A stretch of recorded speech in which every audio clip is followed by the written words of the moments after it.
तो जी हाँ, नमस्कार दोस्तों, आप लोग देख रहे हैं भोजपुरी धमाल। और आप सभी को बता दूं, जिस टीजर था, जिस पोस्टर था, आप लोग इंतजार कर रहे थे, आप लोग को बता दूं डाल थे चलो जो गाना है खेसारी लाल यादव जी और सपना चौहान था। तो इस गाने का टीजर आज सुबह में ब्लू बीट भोजपुरी चैनल पर रिलीज कर दिया गया है। और आप लोग टीजर में म्यूजिक सुनने के बाद और वीडियो क्वालिटी देखने के बाद अंदाज़ा लग जाएगा कि टीजर कितना बड़ा है और गाना कितना बड़ा होने वाला है।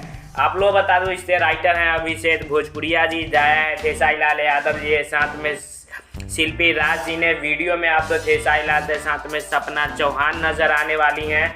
और बात करें म्यूजिक की, तो म्यूजिक है मोनू सिन्हा जी का।